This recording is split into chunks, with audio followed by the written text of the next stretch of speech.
महाराज विक्रम सिंह के राज्य में एक अद्भुत जगह थी जिसे लोग आकाशीय नगर कहते थे। यहां पर न केवल राजमहल और उसके बाग बगीचे थे, बल्कि यहां के वनों में अद्वितीय घोड़े भी बसते थे।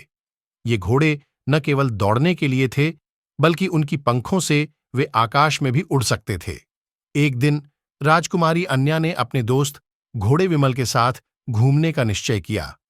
विमल एक विशेष घोड़ा था जिसकी पंखों पर चमक थी। उसकी आंखों में आकाश की ऊंचाइयों की तलाश थी। अन्या और विमल ने राजमहल के बाहर निकलकर आकाशीय नगर की ओर यात्रा की। विमल की पंखों से उड़कर आकाश में जाना अन्या के लिए अद्भुत अनुभव था। वे बादलों के बीच उड़ते हुए देख रहे थे, जैसे कि वे खुद भी एक बादल बन गए हों। आकाशीय नगर में एक अद्वितीय महल था जिसका नाम आकाश किला था। यहां पर राजकुमारी अन्या ने एक अद्वितीय रत्न देखा जिसकी चमक आकाश की तरह थी। वह रत्न उसकी आंखों में बस गया। अन्या ने रत्न को अपने हाथ में लिया और विमल के साथ वापस राजमहल की ओर उड़ी। वह रत्न उसके लिए एक अद्वितीय शक्ति लेकर आया था। अन्या ने विमल से कहा, यह रत्न हमें आकाश में जाने की शक्ति देता है। हम अब आकाशीय नगर के ऊपर जा सकते हैं। आकाशीय घोड़ा ने अन्या को अपनी पंखों पर बैठाया और उड़ने लगा। आकाशीय नगर के ऊपर वे एक अद्भुत दुनिया में पहुंचे जहां प्राणियों की आंखों में आकाश की तरह चमक थी। यहां पर आकाशीय घोड़े और राजकुमारियों के साथ बातचीत होती थी। अन्या ने एक आकाशीय घोड़े को देखा जिसकी पंखों पर चमक थी, जैसे कि विमल की पंखों पर थी। वह घोड़ा अन्या के पास आया और उसने कहा, तुम यहां कैसे आई हो, राजकुमारी अन्या? अन्या ने उसके सवाल का उत्तर दिया, मेरे पास एक अद्भुत रत्न है जो मुझे आकाश में जाने की शक्ति देता है।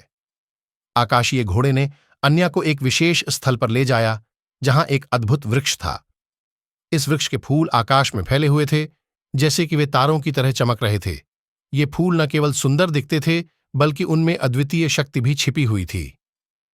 अन्या ने वृक्ष के पास जाकर एक फूल छूने की कोशिश की। जैसे ही उसने फूल को छुआ, वह एक अद्भुत अनुभव महसूस करने लगी। उसकी आंखों के सामने एक छोटी सी दुनिया खुल गई। वह दुनिया में एक राजकुमारी बैठी थी जिसके बाल आकाश की तरह चमक रहे थे। उसके पास एक अद्भुत घोड़ा था जिसकी पंखों पर चमक थी। वह घोड़ा आकाश में उड़ सकता था, जैसे कि विमल। राजकुमारी ने अन्या को देखा और उसने कहा, तुम कौन हो और तुम यहां कैसे आए?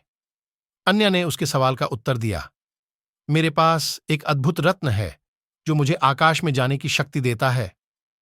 राजकुमारी ने उसकी कहानी को ध्यान से सुना और फिर उसने अन्या को अपने साथ आकाश में उड़ने के लिए आमंत्रित किया। अन्या और राजकुमारी ने विमल के साथ आकाश में उड़ने का आनंद लिया। वे बादलों के बीच उड़ते हुए देख रहे थे, जैसे कि वे खुद भी एक बादल बन गए हों।